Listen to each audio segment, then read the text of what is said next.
Hello, everyone. Welcome into the Guilty as Charged podcast. I wanted to get into a very juicy topic today with these Fowler rankings over at ESPN. You can find them on ESPN Plus, on ESPN Insider if you want to read the full articles. But he's been doing these for a couple of years now. Every year, heading into training camp, he asks NFL executives, NFL coaches, players, scouts to kind of make this combined top 70 not top 70 people that are polled to make a top 10 list. And so I think last week he did all the defensive positions, which we're going to talk about on the podcast at some point. I know for the edges, he had Joey Bosa ranked at number 4, Khalil Mack ranked at number 9. There was talk on Twitter about his ranking for Derwin James. The Chargers did not have any people in the top 10 defensive tackles, as you might imagine. But then there was the J.C. Jackson stuff with cornerbacks. So we were actually going to kind of wait to make an episode to talk about all those rankings, if we think they're accurate, too high, too low, all that kind of stuff. Jeremy Fowler kind of dropped the nuke on us today and was like, here, it's Monday. It's the off season. Here's the quarterback rankings. And here comes the airplane, right?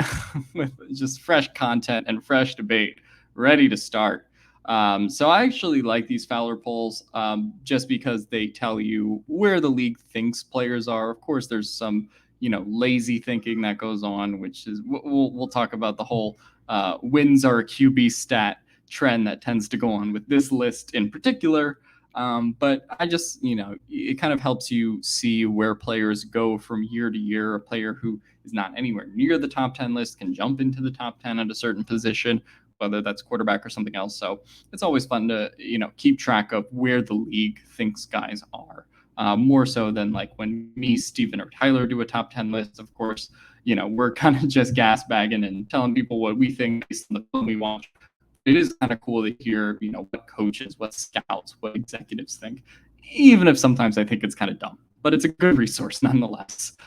So let's get into the top 10 quarterbacks list. So before we get into the list itself, the objective, as Fowler writes here, is to identify the best players right now for 2022.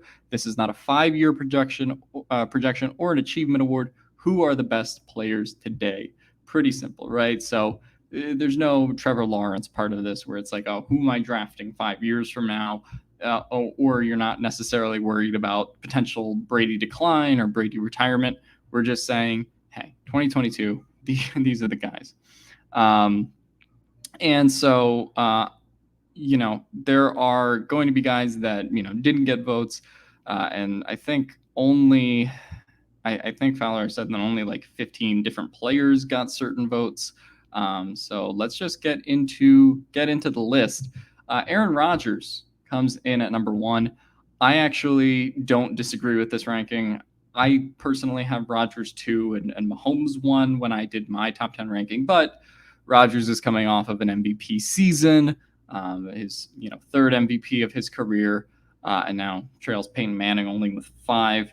I'm going to bring up a point about Rodgers a little bit later, but I'll just say for what the voting is, I don't have a problem with Aaron Rodgers being number 1. I'm sure there are people who do, but I think that's fine, even though I think he would be number 2 if I was doing my list, which we did a top 10 quarterbacks episode a little bit while back, probably like 3 weeks ago. Patrick Mahomes comes in at number 2. They bring up the stuff with Tyreek Hill, right? But again, this is kind of projecting before he loses Tyreek Hill. So I'm fine with Patrick Mahomes being number 2. I would actually rank him higher. I would still rank him at number 1, just the total package of what he gives you on offense. I think he's the most dangerous weapon in the league. But it's between him and Rodgers for me, and I don't have a problem with it. Josh Allen was actually very close with Tom Brady in the voting. I think that's kind of interesting. Josh Allen's highest rank was number 1, lowest rank was number 7, and Tom Brady's highest ranked vote was number 1, and his lowest was number 8. So it was actually very close between Josh Allen and Tom Brady on this list, which I find kind of interesting. So it seems like Mahomes and Rodgers are very much ahead of the pack in their 1-2 nature here, and then you have Allen and Brady. Allen, I have no problem with having him at number 3. I had him at number 4 on my list, and so the improvement that you've seen in accuracy down creation. Did have a little bit of a slump from towards the end of last year.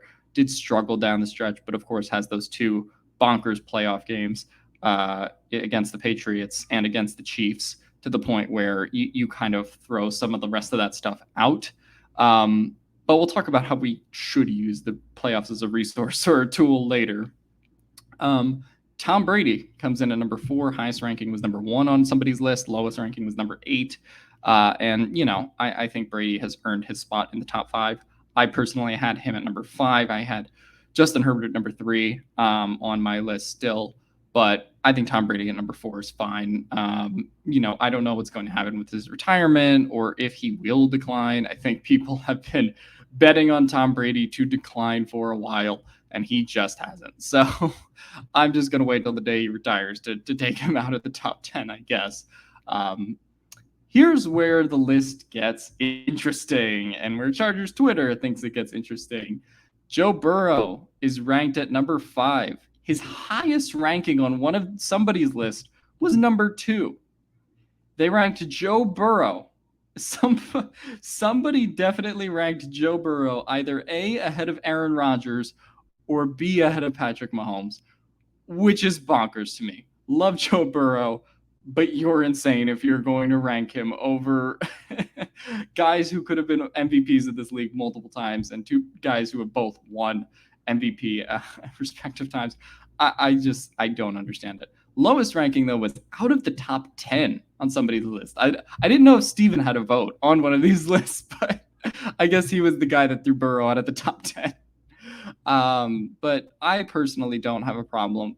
I don't have a problem with Burrow being in the top 10. I do have a problem with Burrow being ranked over Herbert. And that's what I think generated the most discussion on Chargers Twitter.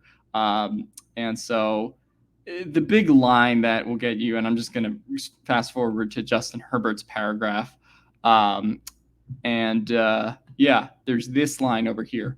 Winning helps in the voting, which explains Herbert's standing. The 2 quarterbacks ahead of him are coming off the Super Bowl. I just think it's a very lazy way of looking at the process. Like, we're taking 17 game sample sizes and then kind of throwing them out, right? Of course, I just talked about Josh Allen, right? And what I mentioned with Josh Allen is he did have a little bit of an end of season slump, right? If you look at the numbers of his second half of the season, they're not as good as the numbers he put up in the first half of the season. But I can kind of use his playoff performances to conform or adjust my priors based on his season, right? But I still need to have that performance from him where he showed me, hey, at one point this season, I was a top 3 quarterback. And then in the playoffs again, I showed I was a top 3 quarterback, right? So I think that is how you can use the playoffs as a resource. But when Justin Herbert was better statistically in every area than Joe Burrow, other than completion percentage over expected, which Joe Burrow wins on with completion percentage and passer rating, Justin Herbert beats him in every single other category. And if you don't believe me, I can share my screen very quickly when we want to talk about stuff like EPA and all of those stats per play. Justin Herbert had more touchdowns. I believe Herbert ended up having about the same amount of interceptions as well. But total production, Justin Herbert threw for about 400 more yards. Give me 1 second here as I try to share my screen a little bit. I think I actually have to stop the ESPN share. And I do kind of want to dive into the stats on some of this before we go back to the ESPN list. But I think it's very interesting that we just kind of don't talk much about like the stats here with some of these guys, right? I don't see a single stat other than like QBR occasionally listed on that ESPN article. And I don't expect an ESPN poll of executives to necessarily be super analytically driven. And I'm not saying you even have to use analytics to a T, right? If we're talking about the completion percentage over expected and EPA split, right? I'm not saying Teddy Bridgewater and this mark is as good as Aaron Rodgers or he's as good as Joe Burrow, of course. But when you're talking about total production, I think these are resources and tools that matter maybe a little more than one playoff game against the Titans, right? Which is what is the playoff game that was arguably his worst playoff game that's used as the tool to defend him just because the executives liked his grittiness. So it's weird that they use that playoff game as opposed to, I don't know, the AFC Championship or the Super Bowl, which is kind of weird to me. I don't really understand that either. But Herbert has him beat in EPA per play. Herbert has him beat in success rate. The only stat that Herbert loses out on, as I said, was completion percentage over expected.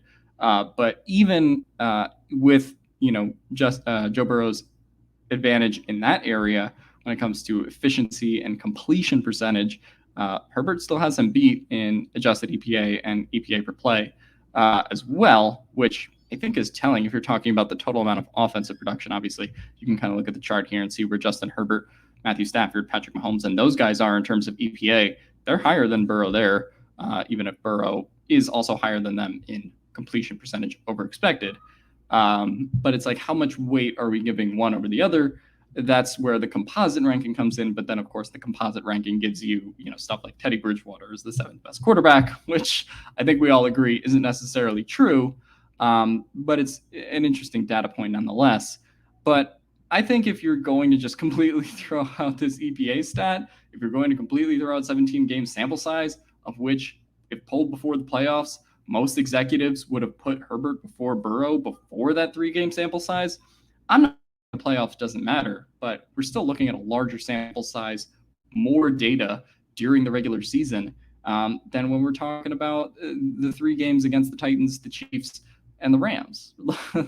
Sorry, the Raiders game as well for Joe Burrow. And then, I don't necessarily have a problem with it with Stafford, I guess, because Stafford is someone who statistically was a little bit better than Herbert in some categories, did throw more touchdowns.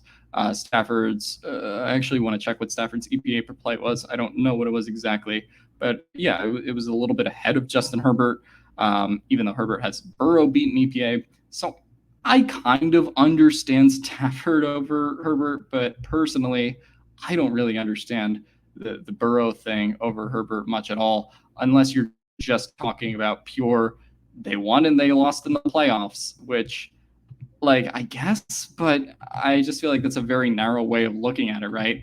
I'm not going to rank, Jason Tatum over Nikola Jokic because one got to the finals when the other guy was better for the large portion of the regular season. And I'm not saying the gap between Herbert and Burrow is necessarily that, but over the regular season, all NFL executives, if polled, would have said that Herbert was better than Burrow over a larger sample size prior to the playoffs, which I think is worth pointing out in these said discussions. So anyway, going back to the list, Joe Burrow is ranked at number 5. We had Matthew Stafford ranked at number 6, which is actually where I also had Matthew Stafford, even though I had Herbert at number 3, which is the difference. But I think 6 is a very fair ranking for Matthew Stafford. And then Herbert at number 7. And again, this just goes to the wins are not a QB stat thing for me. I have a problem with, prioritizing wins as a QB stat just because that's not how it goes. Football is one of the most team-generated sports. I almost think that in basketball, when you're talking about ring count and you're talking about playoff success, one player has the ability to affect that more so than in football, right? And we saw how much Jamar Chase, for example, helped the Bengals this year. And, kind of lit a spark under that offense, in addition to how good Joe Burrow was, right? So it's a little bit surprising to me that, Justin Herbert was as consistently ranked lower. No one had Justin Herbert higher than 5, which I kind of understand, but, we're going to be a little bit biased towards Justin Herbert, but I think having him as a top 5 is fine. Out of the top 10 as his lowest ranking is pretty wild. Like, who still has Justin Herbert out of the top 10? That's what I want to know. Like, was it this one guy who voted for Kirk Cousins down here? Was that the guy who voted against Justin Herbert? I don't know. But having Justin Herbert at 5, to me, would have been the perfect spot to have him. But the fact that there were multiple voters who had Justin Herbert out of the top 10 is rather telling to me about how the league, in particular with executives and scouts, or maybe coaches as well, just views playoff success as the barometer, which is like, yeah, but there's going to be plenty of guys that change every year, and we're also not going to have playoff success, right? And if we're talking about, wins being a QB stat, then I think it's worth pointing out Lamar Jackson, right? Lamar Jackson does not have, a ring or the most playoff success, but I think he's third behind Brady and Mahomes for win percentage since he started in the NFL, right? Like, I think that's worth pointing out. He wins games too and has won 70% of the games since he's been in the league. But, somehow his wins don't really, get put into perspective here. And the success he's had with the Ravens doesn't get put into perspective here because it hasn't happened to a playoff extent yet, which is like, again, why are we looking at a 3-game sample size so much over 17 games and months of film and data to look at, right? And why are we just throwing that out because Joe Burrow got to the Super Bowl once, which again, great achievement, good playoff run. But again, if pulled before the playoffs, I do not think that this is the top 10 we would have gotten. And that's why I say use the playoffs as a resource. But if it's your only factor for ranking one quarterback over another, I take issue with that personally. Since entering the league in 2020, Herbert has the second most completions with 839 in attempts, along with the third most passing yards. He also ranks fifth in passing touchdowns, and his 25 completions gaining 40 yards or more trail only Matthew Stafford in the league. So I don't know. I personally believe Herbert is a little bit low on this list. I ranked Herbert number 3 if we're projecting into 2022. But even if you're talking of going into 2022 beforehand, there's just so few quarterbacks other than Mahomes, Allen, and Rodgers, and the quarterbacks of that makeup who really can do what Justin Herbert does on a field. And of course, they bring up the Giants pass from last year, but it's true. Not many quarterbacks have that arm talent and strength that he has. So to me, leaving him out of the top 5, and some GMs and scouts leaving him out of the top 10 is a rather crazy decision to me. Some other notes on this top 10 list. Russell Wilson comes in at number 8. I was interested to see where Russell Wilson would be, just because obviously he didn't play his best last year, was hurt, is getting a little bit older, changing teams. And so he comes in at number 8, right behind Justin Herbert. I personally would have been in the group who actually ranked Russell Wilson out of the top 10, personally, based on what we saw last season. Of course, this is a rather interesting ranking for Desean Watson, who now is at number 9. Did not play last year. I don't know if people remember that, and it's very possible he doesn't end up playing this year. The way that me, Steven, and Tyler did our rankings, we actually did not rank Desean Watson at all, simply because of the idea that he might not play this season with the suspension, and also we don't have any data or film from last year to evaluate him off of. So I get why they're putting Desean Watson at 9, and that's probably where I would put him if I had to. But we just don't have enough data to go off of, and the guy hasn't played in a rather long time. I think that's worth pointing out as well. Dak Prescott checks in at number 10. I personally would have him a little bit higher at number 9 or 8, but I guess that's a decent placement for him. There's so many young quarterbacks like Burrow and Herbert who came up on this list.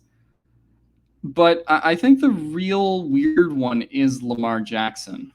Of course, there is talk about his passing last year, and obviously the ability to stay healthy is going to come into question. But I think it's really weird that these GMs talk about winning so much that it matters, right? And what you see in the playoffs. And Lamar Jackson consistently has put up, some of the highest win percentages in the league. I don't know why that matters when Joe Burrow does it, but not when Lamar Jackson does it. Obviously, he was hurt last year. But I'm saying, if we're making a top 10 list, that's not just based on last year, but based on where these quarterbacks are in the pantheon of quarterbacks. I don't see how you don't have Lamar Jackson in your top 10 personally, even with some, low lights in terms of QBR. Derek Carr gets an honorable mention. I'm fine with that. Kyler Murray, I would have put him in my top 10, but he gets an honorable mention here. I'm not necessarily against him being an honorable mention as opposed to a top 10, though, because did kind of blow the end of last year in some capacity. Kirk Cousins received a top 10 vote, as I mentioned. So I don't know what this list is. You know what? Let me know down in the comments below what you guys think the top 10 should have been. Would you have put Herbert over Burrow? Would you have put Stafford over Burrow? Or Herbert over Stafford? Let me know what your list is down in the comments below. And as always,